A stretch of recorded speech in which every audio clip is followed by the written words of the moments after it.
दोस्तों welcome back to the chapter number 12 and last. इस चैप्टर में हम लर्न करेंगे how to reengage your old inactive clients who left due to bad performance और may be bad negotiation.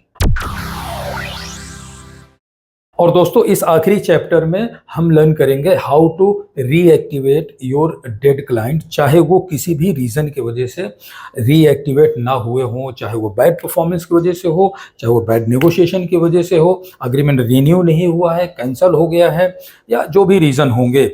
तो हम लर्न करेंगे क्या क्या एरियाज़ हैं, किसी भी वजह से। देखिए हो सकता है वो डिटेल में जाना तो मुमकिन नहीं है, पॉसिबल नहीं है, लेकिन आपको ये ज़रूर मैं टैक्टिक्स बताऊंगा कि क्या क्या ऐसे टैक्टिक्स हैं जिसकी वजह से हम ओल्ड डेड क्लाइंट को वापस से जिंदा कर सकते हैं। तो सबसे पहले दोस्तों आप एक लिस्ट बनाइए उन क्लाइंट्स की जिनका अग्रीमेंट रिन्यू नहीं हुआ है या कैंसिल हो गया है, और इसे रिटेंशन डिपार्टमेंट को फॉरवर्ड करें। अगर आपकी कंपनी छोटी है, ऐसा कोई रिटेंशन डिपार्टमेंट नहीं है, तो आप एक एम्प्लॉय को हायर कीजिए। वो न्यू एम्प्लॉय हायर कर सकते हैं या पुराना एम्प्लॉय ऐसा हो जिसको आपके क्लाइंट्स जानते ना हो, वो फेस को देखे ना हो, या उसका नाम ना जानते हो या मिले ना हो।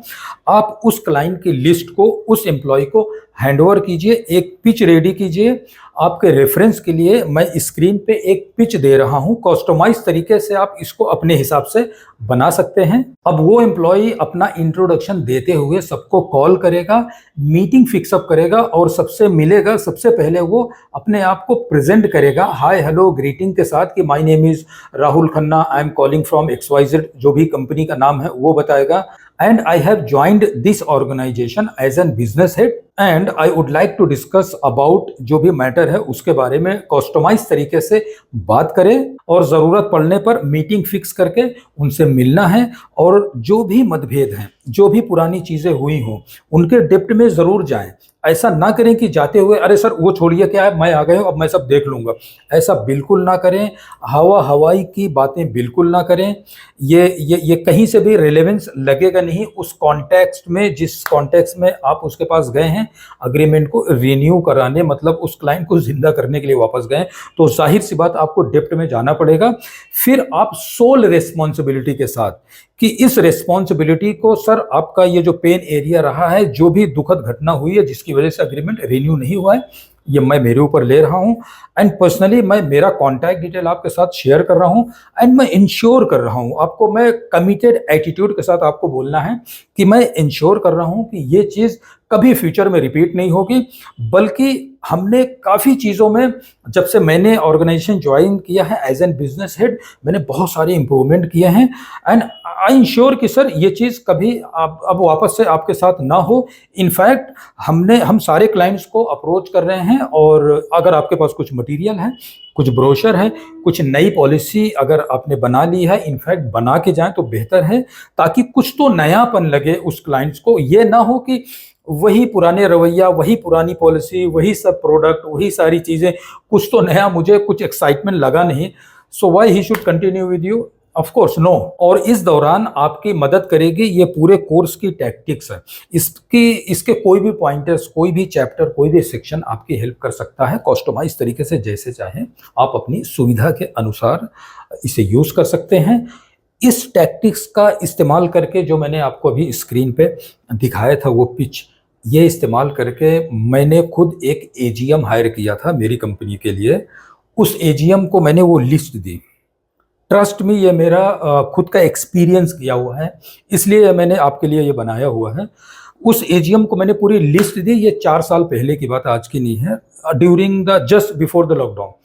तो वो लिस्ट मैंने दी वो AGM को, और उन्होंने पूरे को कॉल किया, 2 से 3 दिन कॉल किया, सबकी प्रॉब्लम को समझे, पूरा असेसमेंट किया, सबकी प्रॉब्लम को एड्रेस किया। उसके बाद 1 to 1 मिले। यू विल नॉट ट्रस्ट, पूरे क्लाइंट में से 70% क्लाइंट्स को उसने वापस से रीएक्टिवेट किया। तो ये बहुत अच्छा खासा नंबर है। And definitely I am giving you super guarantee कि ये टैक्टिक्स आपके जरूर काम में आएगी। तो दोस्तों मैं जल्दी से समराइज कर देता हूं जो हमने अभी तक लर्न किया है। नेगोशिएशन का इंट्रोडक्शन के बारे में हमने समझा, उसका कॉन्सेप्ट क्या था, बार्गेनिंग और नेगोशिएशन के बीच का फर्क क्या है वो हमने समझा, और हर चीज इस दुनिया में नेगोशिएबल है ये भी मैंने आपको बताया। फिक्स प्राइसिंग टैग्स के बारे में बताया, इन्फ्लुएंस कैसे करते हैं लोगों को, और लाइफ टाइम जो बिजनेस रिलेशन है वो कैसे मेंटेन करें, परसेप्शन कैसे बनाते हैं। हमने लर्न किया बांटना के बारे में, और पहले कौन ऑफर करे, उसकी पावर क्या है नेगोशिएशन की, उसके फेसेस के बारे में हमने लर्न किया, और एग्जैक्टली आपको चाहिए क्या उस मीटिंग से, पर्टिकुलर नेगोशिएशन से, इसके बारे में हमने लर्न किया। प्राइस नेगोशिएट कैसे करते हैं इसके बारे में, कितने टाइप के नेगोशिएशन होते हैं, उसकी टैक्टिक्स क्या क्या होती है, लेस क्या होता है ये हमने लर्न किया, कैसे अप्लाई करना चाहिए वॉकअवे मेथड को ये हमने लर्न किया। और कोई भी नेगोशिएशन फाइनल कभी नहीं होता है, ये तो बहुत ही जग जाहिर बात है। इंपॉर्टेंट क्या है सेविंग फेस का ये हमने जाना। ओवरकम कैसे करें ये बहुत इंपॉर्टेंट चीज़ है। जो फियर फैक्टर होता है वो हमने समझा, उसको कैसे दूर करें उसके बारे में हमने जाना। और साइड इफ़ेक्ट क्या होते हैं बहुत ज़्यादा बार्गेनिंग करने के किसी से, उसकी डिटेल मैंने आपको बताई। और नेगोशिएशन का बिहेवियर क्या होता है उसके बारे में समझा हमने। इमोशंस का क्या रोल होता है उसकी अच्छाइयाँ बुराइयों के बारे में हमने जाना। रीजन और रिजॉल्विंग कॉन्फ्लिक्ट के बारे में हमने समझा। पेस क्या होता है, परसिस्टेंस एंड पेशेंस, ये तीनों के कॉम्बिनेशन क्या है इसके बारे में हमने समझा। एम्प्लॉय एम्प्लॉयर के कॉन्टेक्स्ट में सैलरी नेगोशिएशन, नोटिस पीरियड का नेगोशिएशन, इसके बारे में हमने समझा। इनफैक्ट ये चैप्टर काफ़ी बड़ा है जिसको मैंने बहुत अच्छा डेप्थ में कवर किया हुआ है। और टॉप 5 डिफिकल्ट जो टैक्टिक्स होती हैं उसके बारे में जाना। रिस्क क्या क्या हो सकते हैं उसके बारे में हमने समझा। और एक कंपैरिजन शीट भी मैंने आपको दिखाया, याद होगा आपको, एवरेज नेगोशिएटर के बीच में और एक सक्सेसफुल नेगोशिएटर के बीच में। और एक कॉमन जो एरर होते हैं नेगोशिएशन करने वाले वो मैंने आपको बताया कि एरर नहीं करना चाहिए। क्लोजिंग के टाइम जस्ट बिफोर हमने थोड़ी देर पहले डिस्कशन किया 11 नंबर वीडियो में कि कैसे और कब क्लोज करना चाहिए। अग्रीमेंट के क्या क्या डिटेल होने चाहिए, ड्यू डिलीजेंस के बारे में हमने जाना। और अभी इस चैप्टर में हमने समझा कि अपने पुराने क्लाइंट्स को कैसे वापस से रीएक्टिवेट करें, कैसे वापस से उनको अप्रोच करें। तो दोस्तों मैं उम्मीद करता हूं इस कोर्स के माध्यम से आपने काफ़ी कुछ लर्न किया होगा, और मैं काफ़ी कुछ इनसाइडर्स आपको बता पाया हूं, ऐसा मैं उम्मीद करता हूं। फिर भी आपके कुछ क्वेश्चंस या सजेशन में भी रह गए हों तो मुझे लिखिए।